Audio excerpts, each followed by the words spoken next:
अस्सलाम वालेकुम, मेरा नाम है ज़ुहैब भट्ट और आप आज का जो शो हम आपके लिए लेके आए हैं वो थोड़ा सा मुख्तलिफ इसलिए है कि इसमें जो हंसाने वाले चेहरे थे वो रो पड़े हैं खुद के चेहरे की जो स्माइल थी जो वो हमारे चेहरों पे बिखेरते रहे, वो स्माइल वापस देने की किसी तरह कोशिश करेंगे। एक छोटी सी एक हकीर सी कोशिश करेंगे कि शायद वो स्माइल वापस आ जाए, वो खुशी उनके चेहरे पे वापस आ जाए, वो खुशियाँ जो वो अपनी सारी उम्र हमारे चेहरों पे डालते रहे हैं। तो मैं बगैर किसी देरी के अपने मेहमानों पे जाऊंगा। अस्सलाम वालेकुम सर, निसार भट्ट साहब हमारे साथ मौजूद हैं, जो मेरी एज के, मेरे एज फेलोज़ हैं या मेरी जनरेशन के लोग हैं कि ऐनक वाला जिन में उम्र यार हुआ करते थे, वो पानी वाली बंदूक लेके इयां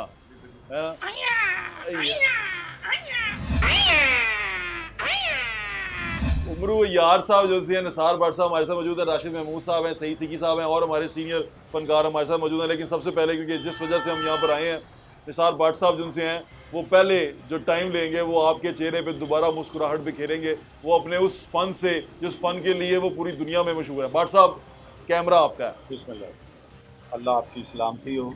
और आज बहुत अच्छा दिन है कि और अच्छा भी है और अनोखा भी है।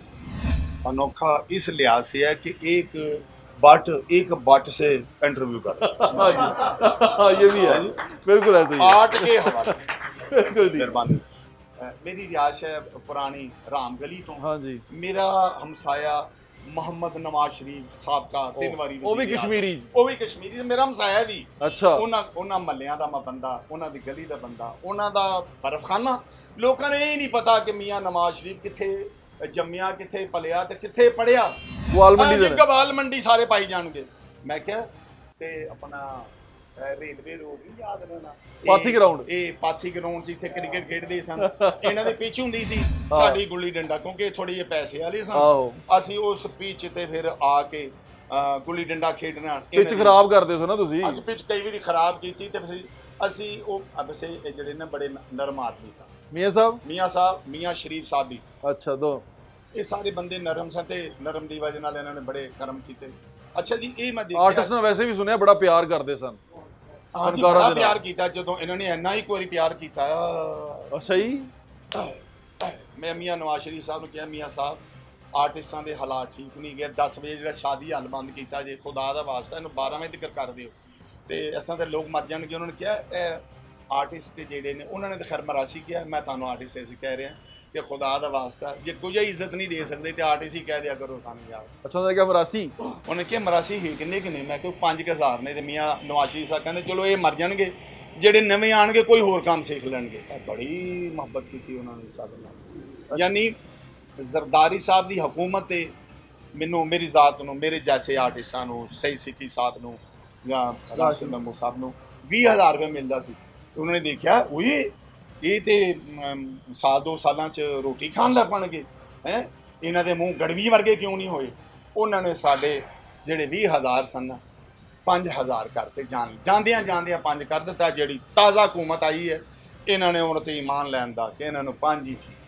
ਔਰ ਇਹਨਾਂ ਦੇ ਬੱਚੇ 5000 ਦੀਆਂ ਟਾਫੀਆਂ ਖਾਂਦੇ ਨੇ ਰੋਜ਼। ਹਾਂਜੀ ਹਾਂਜੀ ਜੀ। 5000 ਤੇ ਕੁਛ ਨਹੀਂ, ਕੁਛ ਵੀ ਨਹੀਂ। 5000 ਦੇ ਵੱਡੇ ਸਟੋਰ ਤੋਂ ਚਲੇ ਜਾਓ, 버ਗਰ ਨਹੀਂ ਆਉਂਦੇ 4। ਖੁਦਾ ਦੀ ਕਸਮ, ਇਹ 5000 ਨਾਲ ਸਾਡੇ ਵਰਗੇ ਜਿਹੜੇ ਸੀਨੀਅਰ ਆਰਟਿਸਟ ਨੇ ਉਹਨਾਂ ਨੂੰ ਪਾਲ ਰਹੇ ਨੇ। 5000 ਨਾਲ ਬੱਕਰੀ ਨਹੀਂ ਪਾਲ ਸਕਦੀ ਇੱਕ ਮਹੀਨੇ ਸੇ, ਜਿਹੜੀ ਇਹ ਕੁਛ ਕਰ ਰਹੇ। ਜਿਹੜੀ ਬੱਕਰੀ ਹੁੰਦੀ ਹੈ ਫੀਮੇਲ ਤੇ ਮੇਲ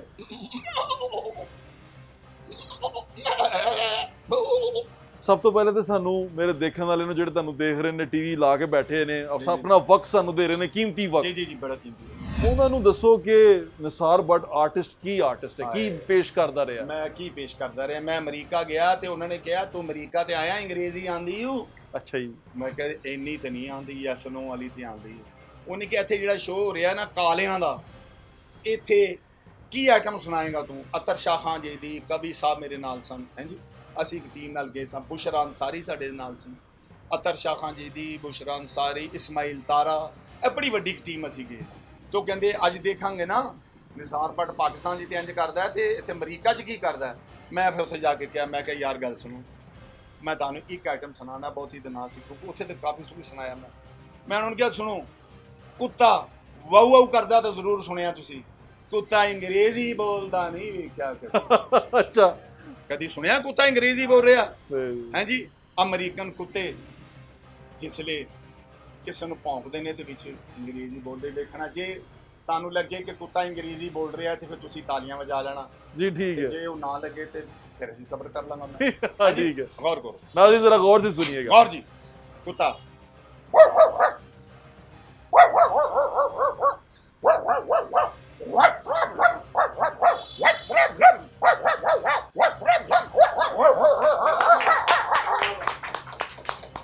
अंग्रेजी बोल रहे हैं। जिले कुत्ता भी ना रश होया फिर उसे भी पूछता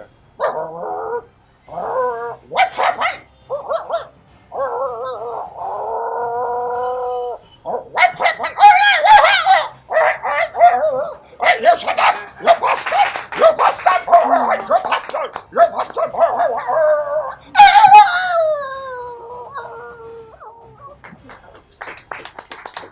कमाल हो गया। ਤੁਸੀਂ ਉੱਥੇ ਸੁਣਾਈ। ਇਹ ਉੱਥੇ ਸੁਣਾਇਆ ਜੀ। ਜਿਹੜੀ ਪਿਛਲੇ ਦਿਨ ਇੱਕ ਪ੍ਰੋਗਰਾਮ ਚੱਲਿਆ ਤੇ ਉਹ ਚ ਸੇਲ ਸਾਹਿਬ ਇੱਕ ਜ਼ਿਕਰ ਕਰ ਰਹੇ ਸਨ ਮੱਛਰ ਵਾਲਾ। ਓਏ ਅੱਛਾ ਜੀ, ਉਹਨਾਂ ਨੇ ਗੱਲ ਕੀਤੀ ਮੱਛਰ ਦੀ। ਮੈਂ ਥੋੜਾ ਜਿਹੀ ਵਧਾਵਾਂਗਾ ਕਿ ਕੁਝ ਲੋਕ ਮੱਛਰ ਤੇ ਜਿਹੜਾ ਸਪਰੇਅ ਹੁੰਦਾ ਨਾ ਮੱਛਰ ਮਾਰ, ਬੰਦਾ ਸੁੱਤਾ ਹੁੰਦਾ ਤੇ ਮੱਛਰ ਜਿਹੜਾ ਉਹਨੂੰ ਤੰਗ ਕਰਦਾ ਨਾ ਤੇ ਬੰਦਾ ਨੀਂਦ 'ਚ ਲੱਭਦਾ ਕਿਤੇ ਤੇ ਮੱਛਰ ਹੁੰਦਾ ਕਿਤੇ। ਆਹੋ ਠੀਕ ਹੈ। ਤੇ ਇੱਕ ਆਵਾਜ਼ ਆਉਂਦੀ ਨਾ ਸਾਡੇ ਕੰਨਾਂ ਤੱਕ। ਕੋਈ ਦੁਨੀਆ ਦਾ ਕੰਨ ਐਸਾ ਨਹੀਂ ਜਿਹਦੇ ਕੰਨ ਦੇ ਕਰੀਬ ਤੋਂ ਕਦੀ ਮੱਛਰ ਨਾ ਗੁਜ਼ਰਿਆ ਹੋਵੇ ਤੇ ਉਹਦੀ ਆਵਾਜ਼ ਆਉਂਦੀ। ਕਈ ਬੰਦੇ ਤੇ ਇੰਜ ਕਰਦੇ ਨੇ ਸਪਰੇਅ ਲੈ ਲੈਂਦੇ ਨੇ ਫਿਰ ਡਰੇ ਕਿਤੇ ਡੈਂਗੀ ਨਾ ਹੋਵੇ। ਆਵਾਜ਼ ਆ ਰਹੀ ਹੁੰਦੀ ਮੱਛਰ ਦੀ।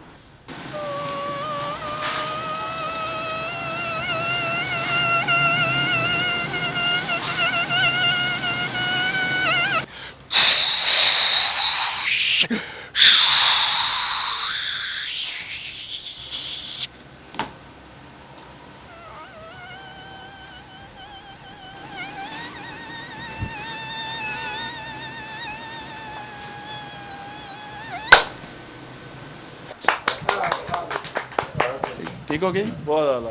ਹੁਣੇ ਤੁਸੀਂ ਹਾਰਮੋਨੀਅਮ ਤੇ ਸਾਨੂੰ ਕੀ ਸੁਣਾ ਰਹੇ ਸੀ? ਇਹ ਤੋਂ ਪਹਿਲੇ ਪ੍ਰੈਕਟਿਸ ਕਰ ਰਹੇ ਸੀ। ਹਾਂਜੀ ਉਹ ਪ੍ਰੈਕਟਿਸ ਕਰ ਰਹੇ ਇਹ ਸੀ। ਕੀ ਪ੍ਰੈਕਟਿਸ ਹੈ ਮੈਨੂੰ ਦੱਸਿਆ ਇਹ ਜੀ ਇਹ ਸੁਰ ਇਕਵਲ ਕਰਨਾ।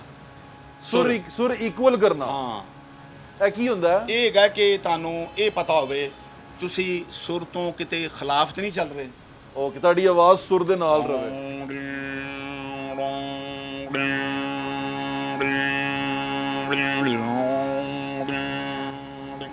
ਇਹ ਜਿਨ੍ਹਾਂ ਕੋਲ ਇਹ ਸਾਜ਼ ਹੈ ਉਹ ਹੱਥੋਂ ਨਹੀਂ ਸਹੀ ਵਜਾਉਂਦੇ। ਮੇਰੇ ਕੋਲ ਨਹੀਂ ਮੈਂ ਵਜਾ ਰਹੇ हैं फिर मैं कश्मीरी मेरे से तालियां बनदियां। खुदा ना करो तालियां च ते कंजूसी ना करो। जी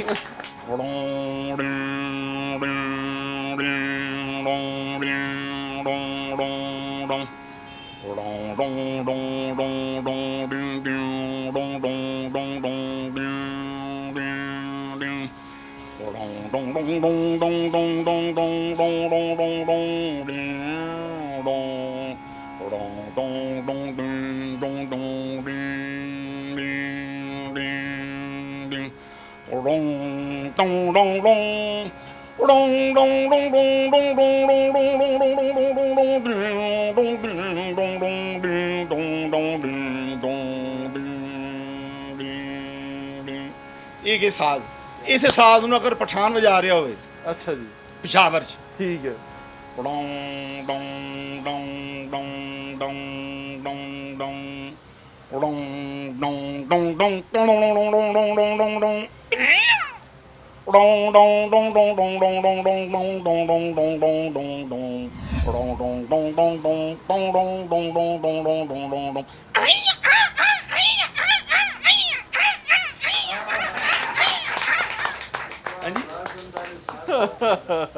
मैं कोई 15 साल ताउला ईसा खेली भी दे ना रहे हैं तदे ते बीमार हैं।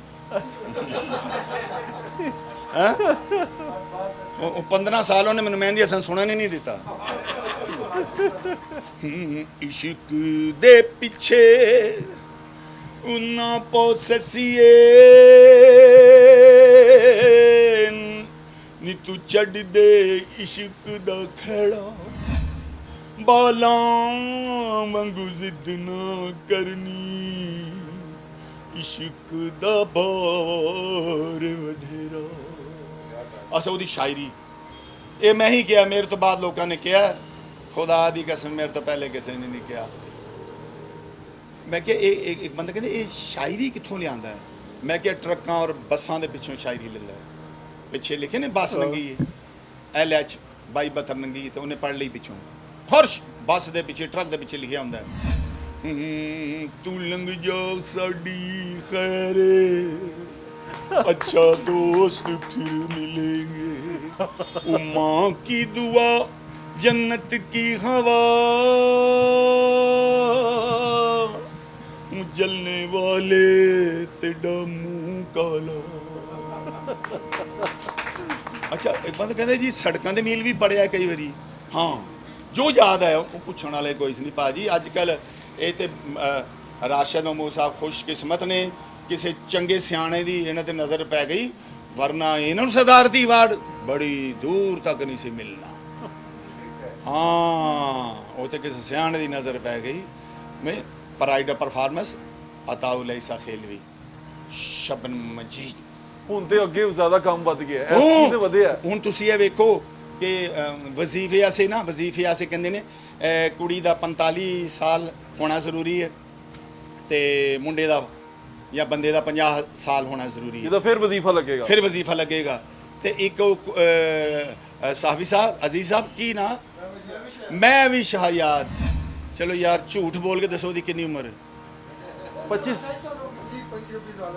ਉਹਦਾ ਕਿਹੜਾ ਤਜਰਬਾ ਹੈ ਕੀ ਉਹਨੇ ਕੀਤਾ ਹੈ ਕਿਹੜੀ ਫਿਲਮ ਕੀਤੀ ਹੈ ਕਿਹੜਾ ਗਾਣਾ ਗਾਇਆ ਕਿਹੜਾ ਹੈਰਾਨ ਕੁਨ ਕੰਮ ਕਰ ਦਿੱਤਾ ਉਹਨੇ ਓਏ ਹੈਰਾਨ ਕੁਨ ਕੰਮ ਤੇ ਕੀਤਾ ਨਿਸਾਰ ਭੱਟ ਨੇ ਕਿ ਜ਼ਿਆਉਲ ਹਕ ਦੀ ਆਵਾਜ਼ ਕੱਢੀ ਤੇ ਅੰਦਰ ਹੋ ਗਏ ਫੜੇ ਗਏ ਆਹੋ ਮੈਂ ਸੁਣਿਆ ਉਹ ਕੀ ਕੀਤਾ ਸੀ ਸੁਣੋ ਜੀ ਕੀ ਕੀਤਾ नाज़रीन इस पे निसार भट्ट साहब को 2 दफा पकड़ा 2 दफा पकड़ा गया दो फड़े गए 2 दफा ज़ियाउल हक साहब ने इनको पकड़ लिया था माशाल्लाह था तो वो क्या आइटम थी जो इन्होंने पेश की थी कि ज़ियाउल हक साहब गुस्सा कर गए थे ਅਸੀਂ ਸ਼ੋਅ ਕਰ ਰਹੇ ਸਾਂ ਇੱਕ ਸਰਕਾਰੀ ਜਗ੍ਹਾ ਤੇ ਮੈਂ ਜ਼ਿਆਉਲ ਹਕ ਦੇ ਸਾਹਮਣੇ ਬਾਬਰਾ ਸ਼ਰੀਫ ਜ਼ਿਆਉਲ ਹਕ ਸਾਹਿਬ ਤੇ ਉਹਨਾਂ ਦੀ ਬਾਬਰਾ ਸ਼ਰੀਫ ਦੀ ਗੋਚ ਸੀ ਜ਼ੈਨ ਜ਼ਿਆਉਲ ਹਕ ਸਾਹਿਬ ਦੀ ਬੇਟੀ ਉਹ ਕੋਈ ਹਾਂ ਜੀ ਥੋੜਾ ਬੱਚਾ ਜਮਾ Special child ਸਪੈਸ਼ਲ ਉਹ ਬੈਠੇ ਸੀ ਤੇ ਮੈਂ ਸੋਚਿਆ ਕਿ ਇਹਨਾਂ ਨੂੰ ਸਾਵਾਂਗਾ ਤੇ ਬੱਚਾ ਤੇ ਬੜਾ ਹੱਸਿਆ ਬੜੇ ਖੂਬ ਮੈਂ ਕਿਹਾ ਜ਼ਿਆਉਲ ਹਕ ਸਾਹਿਬ ਐ ਵੇਖੋ ਮਾਫੀ ਨਾਲ मैं तानू ताड़ी आवाज़ सुनाने लगा कि ये जो सीट हैं दूर से देखने वालों को कुछ कशिश नज़र आती हकीकत में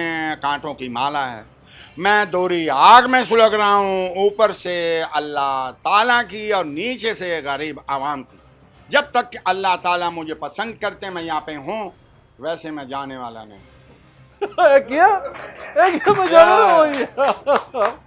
कमाल हो गई बोला कि इस्लाम की ज़रूरत है फड़े जाने वाले तो काम है फड़े जाने वाले सी याद है भाईजान फड़े गए हारते नहीं पैने अनवर रफी साहब ने हमें ज्वाइन किया हमारे मुल्क के बड़े मायना सितारे हैं सर की होया सी ਉਸ ਤੋਂ ਬਾਅਦ ਕਿਉਂਕਿ ਮੈਂ ਵੀ ਉਸ ਸ਼ੋਅ ਤੇ ਹੈਗਾ ਸਾਂ ਨਾ अच्छा ਇਹ ਲਿਆਕਤ ਜਿਮਨੇਜ਼ੀਅਮ ਵਿੱਚ ਸ਼ੋਅ ਹੋਇਆ ਸੀ अच्छा ਤੇ ਉਸ ਤੋਂ ਬਾਅਦ ਨਿਸਾਰ ਭੱਟ ਜਲੇ ਕਰਕੇ ਆਇਆ ਤੇ ਮੇਰੇ ਜ਼ਿਹਨ 'ਚ ਹੈਗਾ ਸੀ ਕਿ ਇਹਨੂੰ ਪੈ ਜਾਣੀ ਹੈ ਇਹ ਆਇਆ ਕਮਰੇ 'ਚ ਇਹ ਜਦੋਂ ਅਸੀਂ ਕਮਰੇ 'ਚ ਆਇਆ ਨਾ ਤੇ ਮੈਂ ਉਹਨੂੰ ਬਾਥਰੂਮ 'ਚ ਵਾੜਿਆ ਤੇ ਮਗਰ ਭੱਜੇ ਨਿਸਾਰ ਭੱਟ यहाँ आए मैं कहा जी वो इधर गए हैं ਉਹ ਜਿਹੜੇ ਐਂ ਗਏ ਨਾ ਤਾਂ ਇਹਨੂੰ ਮੈਂ ਪਿਛਲੀ ਖਿੜਕੀ ਤੋਂ ਛਾਲ ਮਰਵਾ ਕੇ ਤੇ ਮੈਂ ਕਿਹਾ ਨਿਕਲ ਜਾ ਬੱਟ ਇੱਥੋਂ ਇਸ ਵੇਲੇ ਨਿਕਲ ਜਾ ਲੇਕਿਨ ਫਿਰ ਬਾਅਦ ਦੇ ਵਿੱਚ ਫਿਰ ਫੜਿਆ ਗਿਆ ਉਸਨੇ ਤੇ ਕੱਢ ਦਿੱਤਾ ਉਹ ਦਸਨ ਕਿਸ ਤਰ੍ਹਾਂ ਫੜੇਗਾ ਤੇ ਕੀ ਹੋਇਆ ਰਾਸ਼ਿਦ ਮਹਿਮੂਦ ਸਾਹਿਬ ਅੱਛਾ ਜੀ ਇਹਨਾਂ ਨੇ ਕਿਹਾ ਦੌੜ ਜਾਓ ਉਸੇ ਤੇ ਬਚ ਗਏ ਅੱਛਾ ਉਹ ਜਿਹੜਾ ਜਿਮਨੇਜ਼ੀਅਮ ਉਹਦੇ ਬੜੇ ਬੜੇ ਵੱਡੇ ਦਰਵਾਜ਼ੇ ਤੇ ਜੰਗਲੇ ਤੇ ਤਾਲੇ ਲੱਗੇ ਸਨ ਹਾਂਜੀ ਉਥੋਂ ਕੋਈ ਟੱਪ ਨਹੀਂ ਸੀ ਸਕਦਾ ਬਜਰੀ ਪਈ ਸੀ ਮੈਂ ਕਮੀਜ਼ ਲਾ ਲੱਗੇ ਨਾ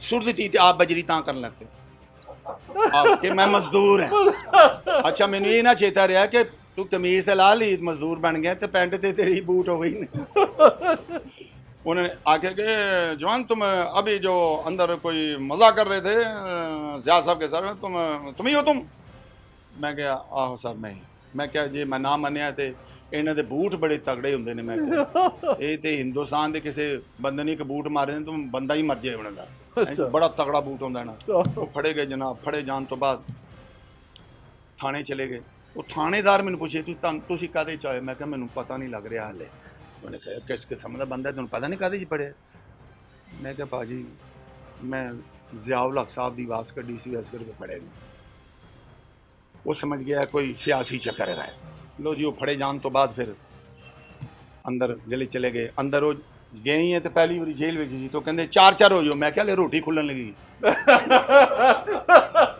मैं ही समझा कि रोटी देने लगे नहीं होंगे ना 4 हो जाओ ठीक है वो 4 हो गए ਯਾਨੀ 4 ਲੈਣਾ ਤੇ ਉਹ ਕਹਿਣਾ ਬੀਜ ਚਲੇ ਜਾਓ ਇਹ ਚਲ ਉਹਨਾਂ ਦੀ ਕੋਈ ਜ਼ਬਾਨ ਕਹਿ ਦੀਆਂ ਉਹਨੇ ਸਾਨੂੰ ਕੰਬਲ ਦਿੱਤੇ ਉਹ ਅਸੀਂ ਜਾ ਕੇ ਇੱਕ ਲੈ ਕੇ ਤੇ ਅੰਦਰ ਗਏ ਹੁਣ ਅੰਦਰ ਤੇ ਚਲੇ ਗਏ ਹੁਣ ਸਾਨੂੰ ਪਤਾ ਲੱਗ ਮੈਂ ਸੋਚਿਆ ਕਿ ਦੇਖੀਏ ਤੇ ਸਹੀ ਕੀ ਅੰਦਰ ਇੱਕ ਕਮਰੇ 'ਚ ਪਹਿਲੇ ਹੀ 4 ਬੰਦੇ ਸਨ ਤੇ ਪੰਜਵਾਂ ਮੈਂ ਹੋ ਗਿਆ ਉਹ ਜਿਹੜੇ ਰਾਤ ਪਈ ਨਾ ਤੇ ਉਹ ਆਪਸ 'ਚ ਗੱਲਾਂ ਕਰਦੇ ਕਰਦੇ ਵਿੱਚ ਨਾ ਗੁਣ ਬਣਾਉਣ ਲੱਗ ਪਿਆ ਉਹਨੇ ਕੈਦੀਆਂ ਕੋਈ ਟਾਈਮ ਨਹੀਂ ਲੰਘਦਾ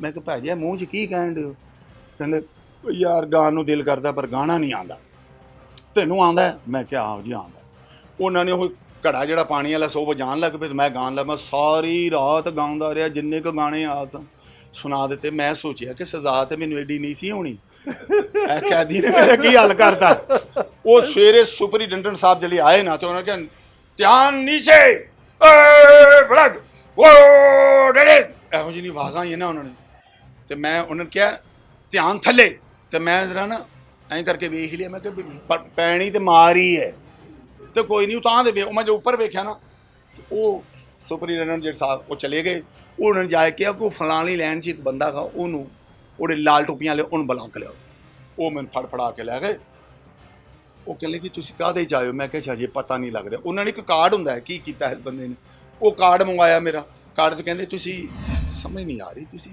ਹੋਲੀਏ ਤੋਂ ਨਹੀਂ ਲੱਗਦੇ ਐਸੇ ਮੈਂ ਕਿ ਮੈਨੂੰ ਸਮਝ ਨਹੀਂ ਲੱਗ ਰਹੀ ਆ ਬਈ ਕਹਿੰਦੇ ਤੁਸੀਂ ਕੀਤਾ ਕੀ ਮੈਂ ਕਿਹਾ ਜੀ ਮੈਂ ਜ਼ਿਆਉਲ ਹਕ ਸਾਹਿਬ ਦੀ ਆਵਾਜ਼ ਕੱਢੀ ਸੀ ਮੈਂ ਫੜੇ ਗਏ ਤੇ ਮੈਨੂੰ ਜਿਹੜਾ ਮੈਂ ਆਇੰਦਾ ਨਹੀਂ ਕਰਾਂਗਾ ਤੇ ਅੱਛਾ ਉਹ ਬੰਦੇ ਕਹਿਣ ਲੱਗੇ ਕੋਈ ਗੱਲ ਨਹੀਂ ਯਾਰ ਹੋ ਜਾਂਦਾ ਐਸਾ ਅੱਛਾ ਹੁਣ ਤੁਹਾਨੂੰ ਇੰਝ ਕਰਨੇ ਆ ਕਿ ਤੁਹਾਨੂੰ ਨਾ VIP ਨਹੀਂ ਜਿਹੜਾ ਵੱਡਾ ਉੱਥੇ ਇਹਨਾਂ ਨੂੰ ਉੱਥੇ ਡੱਕੋ ਉਹਨਾਂ ਨੇ ਮੈਨੂੰ ਉੱਥੇ ਡੱਕਤਾ ਉੱਥੇ ਮੈਨੂੰ ਸਲਾਈਸ ਤੇ ਕਰੀਮ ਫਰੀ ਸਾਰੀਆਂ ਚੀਜ਼ਾਂ ਮੈਂ ਬੜਾ ਖੁਸ਼ ਹੋਇਆ ਮੈਂ ਕਿਹਾ ਚਲੋ ਜਿਹੜੇ ਦਿਨ ਇੱਥੇ ਰਹਿਣੇ ਸਿਆਸੀ ਜੇ ਕੈਦੀ ਹੋ ਗਏ ਮੈਂ ਕਿਹਾ ਚਲੋ ਅੱਲਾ ਮਾਫ ਕਰ ਦੇਵੇ ਮੈਂ ਕਿਹਾ ਕਿਸੇ ਤਰੀਕੇ ਨਾਲ 2 ਦਫਾ ਕਿਉਂ ਫੜੇ ਗਏ ਸੋ ਇੱਕ ਦਫਾ ਤੇ ਹੋ ਗਿਆ ਦੂਸਰੀ ਦਫਾ ਕਿਉਂ ਤੇ ਦੂਜੀ ਵਾਰੀ ਮੈਂ ਹਟਿਆ ਕੋਈ ਅੱਛਾ ਫੇਰ ਕਰਤਾ ਫਿਰ ਇੱਥੇ ਹਲਮਰਾ 'ਚ ਕਰਤਾ इतों ट्रक से सुट के गए मैं फनकार को पकड़ना ठीक काम है आपको क्या लगता है? नहीं तरीके ने फड़ लेना कोई ऐसी जगह तो नहीं फड़ना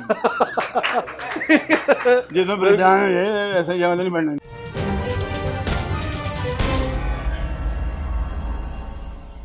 चलो ਤੁਹਾਡਾ ਮੁਸ਼ਾਹਿਦਾ ਇੱਕ ਹੋਰ ਲੈਣੇ ਆ ਚੌਧਰੀ ਕੀ ਨਾ ਸ਼ੁਜਾਤ ਹੁਸੈਨ ਚੌਧਰੀ ਸ਼ੁਜਾਤ ਹੁਸੈਨ ਮੈਂ ਤੁਹਾਡੇ ਕੋਲ ਸਵਾਲ ਕਰਾਂਗਾ ਅੱਜ ਮੈਂ ਸਮਝੋ ਚੌਧਰੀ ਸ਼ੁਜਾਤ ਹੁਸੈਨ ਹੈ ਹਾਂ ਇਹ ਤੇ ਬੰਦੇ ਬੜੇ ਆਲਾ ਜੀ ठीक है खुदा दी कसमें किन्ने सियासतदान ने मैं बीमार होया ज़ीरक सियासतदान आए सुभान अल्लाह ते अनवर रफी साहब गवाह ने इस गल दे सही सिक्की साहब गवाह ने राशिद महमूद साहब कि उन्हां बंदियां ओ वाहद बंदे ने जिन्हां ने बंदा भेज के मेरी मदद की घर आके माशाअल्लाह मैंने आके कहा कि यार ओ जो बंदे नूं लभ के लियाओ जिहड़ा साडे घर आया सी मैं उन्हां दे घर शो भी कीता सी मैं मैडम नूर जहां ने अपना हामिद अली खान है रेशमा ने गुलाम अली साहब नाज़रीन चौधरी शुजात हुसैन साहब हमारे साथ मौजूद हैं निसार भट्ट साहब इन शॉर्ट कैसे हैं आप चौधरी साहब ठीक हैं? बड़ी मेहरबानी है खुदा का शुक्र है बिल्कुल ठीक चौधरी साहब ये बताएं निसार भट्ट साहब को जानते हैं आप? मैंने क्यों नहीं जानते सारे जानते हैं जिहदे हालात खराब ने उन्होंने मैं ही जानना वेरी नाइस। अच्छा चौधरी साहब मैं सुने उनको जब उन्होंने अपने ज़ियाउल हक साहब ने पकड़ लिया 2 दफ़ा क्यों पकड़ा होगा उनको ज़ियाउल हक साहब ने? पता गल की है कि देखने फौज जो है ना हमारी इज़्ज़त की जगह है इज़्ज़त की जगह है उनको सल्यूट करना चाहिए जो निसार बैठे हैं ये किसी वक्त काम करते हुए फनकार जो है कुछ ना ज़्यादा ही कर जाते हैं जज्बाती होते हैं इसलिए तो जो फौज होती है वो बड़ी सीरियस होती है। फनकार को पकड़ना ठीक काम है आपको क्या लगता है? नहीं तरीके ने फड़ लेना कोई ऐसी जगह तो नहीं फड़ना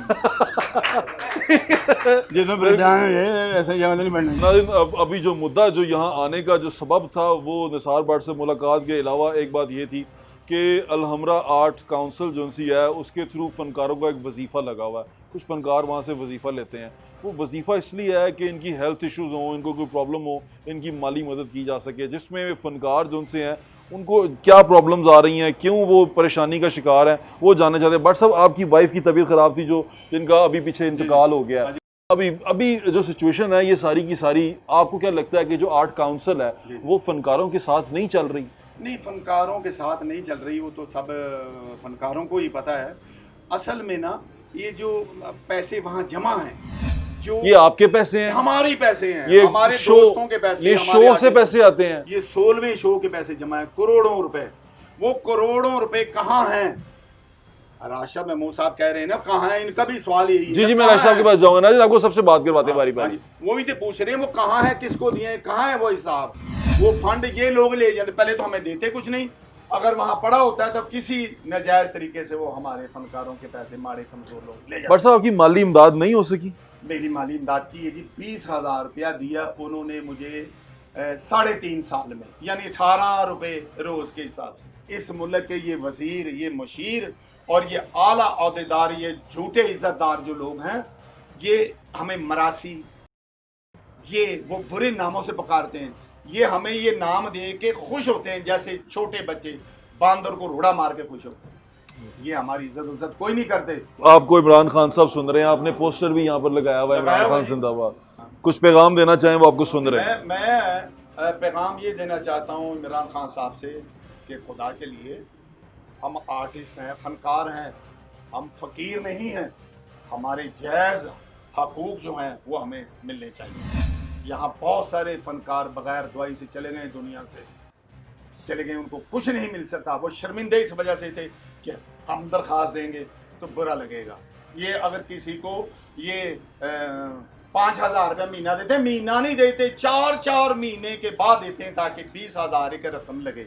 यार इतना बड़ा झूठ बोल रहे, और खुदा का खौफ करो तुम लोग। ये 5,000 रुपया महीना, ये फनकार रोटी खाएंगे, मकान का किराया देंगे, बिजली का बिल देंगे, बिजली कहाँ चली गई खुदा के लिए?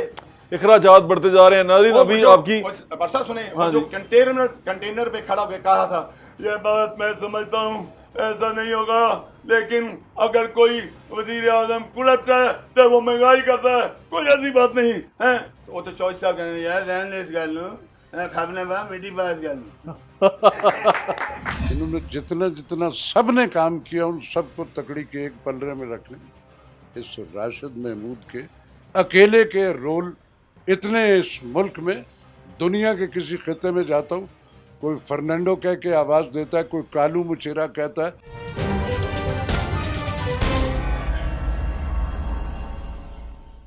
राशिद महमूद साहब, मैं बड़ा शॉर्ट कर, क्योंकि हम पहले ही बात कर चुके हैं, अभी एक बड़ा वो चल रहा था, वाकया चला कि आपको चेक दिया गया बड़ा और आप नाराज़ हो गए, आपने कहा मैंने पीटीवी के साथ काम नहीं करना और मैं पीटीवी के साथ अब नहीं मुंसलिक नहीं रहूँगा। राशिद महमूद साहब, इतना अरसा मैंने अभी मैं आपसे सवाल क्यों पूछ रहा हूँ, मैं उसका वजह बता देता हूँ। मैंने देखा है कुछ ऐसे करेक्टर्स को अभी रिसेंटली बड़े पर्दे पे रहे हैं वो, जिन्होंने कहा है कि हमने जो इतनी सारी दौलत कमाई है, इतना सारा पैसा कमाया है, जो इस मुल्क के बहुत बड़े बड़े नाम हैं, बहुत पैसा कमा चुके हैं, नाम नहीं ले रहा मैं उनका, वो कहते हैं हमने बहुत मेहनत की है, हमने स्ट्रगल की है, हमने मेहनत करके हमने ये जो से 1 लाख था ना, इसको 1 लाख डॉलर से 1 लाख करोड़ों डॉलर में कर दिया है और हमारी बाहर भी जाते थे। आपने इसका मतलब फिर मेहनत नहीं की होगी उनके मुकाबले में कि आप अपने पैसे बना नहीं सके? जितनों के आप रेफरेंस दे रहे हैं ना, इन्होंने जितना जितना सब ने काम किया उन सबको तकड़ी के एक पलड़े में रख लें।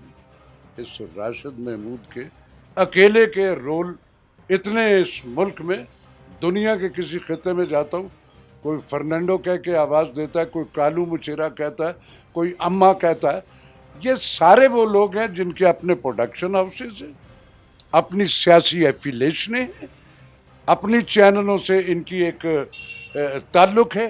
ये तोल के भी ड्रामा बेच लेते हैं, खींच के नाप के भी बेच लेते हैं। सिंडिकेट्स हैं इस मुल्क में। साहब नहीं, मैं सवाल ले लें, मैं आपके सवाल के जवाब दे रहा हूँ।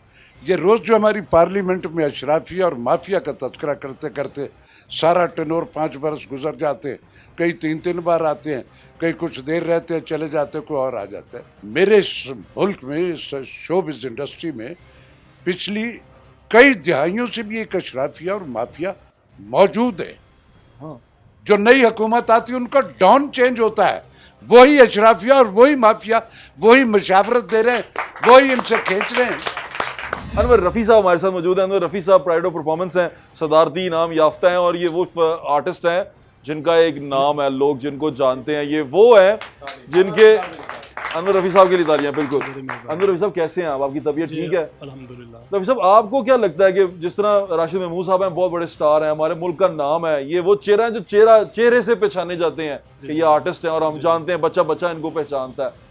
ये फनकार जो उनसे हैं इस कदर गुस्से में हैं, परेशान हैं, इनकी जो मौशी हालात हैं वो ख़राब होते जा रहे हैं। आपको क्या लगता है जिम्मेदार कौन है? मैंने किसी फनकार से सुना था, किसी फनकार ने मुझे कहा था कि ये उसने ऑफ द रिकॉर्ड कहा था कि फनकार अपनी मुआशी सूरत हाल का जिम्मेदार खुद है, क्योंकि जब उसके पास पैसा आ रहा होता है वो लुटा रहा होता है, वो जोड़ नहीं रहा होता, और जब मुश्किल में बूढ़ा हो जाता है तो उसके पास पैसे नहीं आ पाते। क्या ये बात सच है या इसकी वजूहत कुछ और है? बात बिल्कुल ठीक है, चूँकि फनकार जो होता है ना वो एक्स्ट्रा ऑर्डिनरी सेंसिटिव होता है। जी ठीक है, उसके बिल्कुल ठीक है। उसके पास जब कोई गरीब आदमी आता है ना तो फनकार का दिल इतना बड़ा रब ने बनाया है कि वो अपना सब कुछ उस पर लुटा देता है।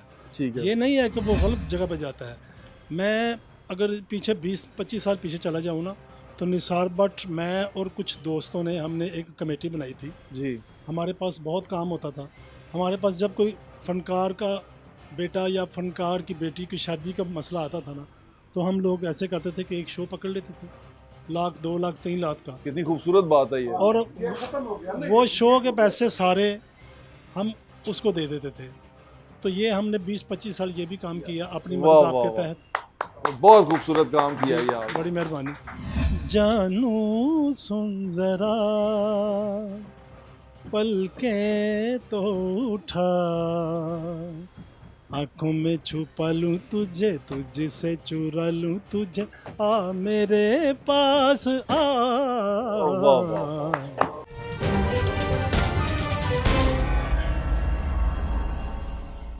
अनवर साहब ने बड़ी बड़ी आला काम किया हुआ है। मैंने पता है जी, पूरी मैं दुनिया फैन में हूं जाके, इसका। पूरी दुनिया में सिर्फ वो एक गाना पाकिस्तान जो में सा था नहीं। वो अभी भी मुझे याद है, जानू सुन जरा हाँ जी, पलके तो उठा। ਹੁਣ ਉਸੇ ਜਾਨੂ ਨੂੰ ਕਹਿ ਰਹੇ ਨੇ सुन जरा, वो कहते मैंने सुनना। तालियां। अच्छा, अब पता क्या आपने हमें वो गुनगुना के दिखाना है जिसको मेरे हाँ साहब। जी, क्यों नहीं, जिसको आप आर्ट समझ रहे हैं ना कि ये नए लोग जो आए तो हम नहीं कर रहे। जिद्दत को इस्तेमाल क्यों नहीं किया ये भाट साहब? जिद्दत नहीं, जिद्दत नहीं है, बदतमीजी है। अच्छा, भाट साहब चले। बदतमीजी करके दिखा मैं- दो कैसा। नहीं। जानू सुन जरा, इस तरह ही है ना। हाँ। अगर इसमें जानू सुन जरा, ये आर्ट है, ये बद अखलाकी है, बदतमीजी है। Agree। अब ये कहते हैं अगर के ये हिट है तो फिर ये समझ ले ये बदतमीजी हमें मेरा नहीं सवाल आती, तो ले लें। हमें काम आता है। मैं एक चीज कह रहा हूँ, जैसे भाट साहब आपने अपना YouTube चैनल बनाया, नहीं बनाया जी, क्यों नहीं बनाया? पैसे ही नहीं गए, सारे पैसे ते डॉक्टर लै गए ने, मेरी बीवी दे 20 लाख रुपया ते डॉक्टरां ਨੂੰ मैं दे के आया। आ सबूत दिखावां ਤੁਹਾਨੂੰ मैं, लिया दियो ऐस फैल दियो फड़ाओ। ए डॉक्टरां दे बिल जे, हस्पताल ਵੇਖੋ सीटी ਸਕੈਨ ਲੱਕ 'ਚ ਸੱਟ ਲੱਗੀ, सीटी ਸਕੈਨ ਦਿਮਾਗ ਦਾ ਹੋ ਰਿਹਾ ਹੈ। ਜਿਹੜਾ ਟੀਕਾ 300 ਰੁਪਏ ਦਾ ਮਿਲਦਾ ਉਹਨਾਂ ਨੇ 6000 ਰੁਪਏ ਦਾ ਲਾਇਆ ਉਹਦੇ 'ਚ। ਗੌਰ ਤੇ ਕਰੋ ਕੀ ਹੋ ਰਿਹਾ। ਉਹ ਇਹ ਜਿਹੜੇ ਪ੍ਰਾਈਵੇਟ ਜਿਹੜੇ ਹਸਪਤਾਲ ਨੇ ਇਹਨਾਂ ਨੂੰ ਬੰਦ ਕੀਤਾ ਜਾਏ। ਵਜ਼ੀਰ ਆਜ਼ਮ ਸਾਹਿਬ ਉਹਨਾਂ ਨੇ ਤੇ ਬੰਦ ਸਰਕਾਰੀ ਕਰੋ, ਵੀ private ਤੇ ਜਿਹੜੇ ਕਰਨਾ। ਸਰਕਾਰੀ ਹਸਪਤਾਲ ਨੇ ਇਹਨਾਂ ਨੂੰ ਇੱਥੇ ਲਿਆਓ ਕੰਮ ਕਰਨ ਵਾਸਤੇ, ਨਹੀਂ ਤੇ ਇਹ ਮੁਲਕ ਬਰਬਾਦ ਹੋ ਰਿਹਾ ਜੇ। खुदा ਦਾ ਨਾਂ ਜੇ, पुकार साड़ी सुनो ऐसे की कर। बिल्कुल ठीक कह रहे हैं। पहले अनवर रफ़ी साहब से थोड़ा सा गुनगुना लें जरा हमारे लिए अनवर रफ़ी साहब को, ताकि आपकी नाज़रीन यादें ताज़ा हो जाएं कि अनवर रफ़ी साहब हैं कौन। जानू सुन जरा पलकें तो उठा, आंखों में छुपा लूं तुझे, तुझसे चुरा लूं तुझे, आ मेरे पास आ। वाह, वाह। कमाल कर गया। हाथों पे लिखी तहरीर है तू, सच है कि मेरी तकदीर है तू, तेरा एहसान है मेरी जान, तूने ही की मेरे ख्वाबों की दुनिया जवां। वाह वाह वाह वाह। सांसों में बसा लूं तुझे, तुझसे चुरा लूं तुझे, आ मेरे पास आ। वाह वाह। नाज़रीन ये सितारे जो उनसे हैं, ये सितारे खो ना जाएं कहीं, ये सितारे कहीं बुझ ना जाएं। वो सितारों को बचाने का जो तमाम का तमाम आवाज़ उठाना है ना, वो ज़रूर उठाइएगा। इनके लिए आवाज़ उठाना हमारा फ़र्ज़ है, क्योंकि ये हमारे बड़े भी हैं, ये हमारे बुज़ुर्ग भी हैं, और ये वो लोग हैं जिन्होंने हम एज ए नेशन हमारा नाम पैदा किया दुनिया में, और बाहर कहीं भी जाते हैं ये हमें रिप्रेजेंट करते रहे हैं, लोग इनके नाम से हमें जानते रहे हैं। तो आज अगर ये खो गए हैं या ये आज परेशान हो गए हैं तो हमें इस टाइम पे इनको अकेले छोड़ना बहुत गलत होगा। तो कोशिश करें इनको खुद अपनी बातों में, अपने काम में याद रखें, और अगर कहीं पर भी आप एक्सप्रेस कर सकते हैं, इनके लिए आवाज़ उठा सकते हैं, उठाएं। और जहाँ तक रहा हुकूमत का सवाल, तो वो ऐसा लगता है कि गूंगी बहरी सिचुएशन में जा चुके हुए हैं। उनको ऐसा लगता है कि भाई कहते रहो, करते रहो, लोग कहते हैं मरते रहें, लोग कहीं पर भी जाके जो मर्जी करते रहें, आटा नहीं मिले कोई मसला नहीं, चीनी ना मिले कोई मसला नहीं, बैनर लगाते रहो, टाइगर फोर्स इकट्ठी करते रहो, सारा कुछ करते रहो, वो कान पे जूं नहीं दिखती। अब मुझे ये कहते हुए भी शर्म आती है कि भाई हुकूमत को चाहिए, मुझे तो ये शर्म आती है कि भाई मैं हुकूमत को कहाँ तक कहूँ, मुझे शर्म आना शुरू हो गई है। मैं जब किसी सहाफ़ी को सुनता हूँ ये कहते हुए या किसी बंदे को कहता हूँ हुकूमत को चाहिए ये करे, हुकूमत को चाहिए करे, वो हुकूमत को पता नहीं कब उसने करना है। लेकिन जो एक चीज़ है जो सोचने समझने वाली चीज़ है कि इनका ये फ़र्ज़ है और ये अपना फ़र्ज़ अदा नहीं कर रहे, तो इनके लिए इनको पावर में लाने वाले हम लोग हैं, यहाँ पर अपनी पावर इस्तेमाल करें और मुझे इजाज़त दें। इंशाल्लाह फिर मुलाकात होगी और आज की जो हंसी आपके चेहरों पे आपके आई है और जिस बंदे की वजह से आई है उस बंदे को अपनी दुआओं में और अपने काम में और आगे अपनी आवाज़ में ज़रूर याद रखिएगा। ये सितारे आपके सितारे हैं, ये हमारा फ़ख्र हैं, इनको याद रखिएगा। अपना ख्याल रखें, मुझे इजाज़त दें, इंशाल्लाह फिर मुलाकात होगी। अल्लाह हाफ़िज़। पाकिस्तान जिंदाबाद।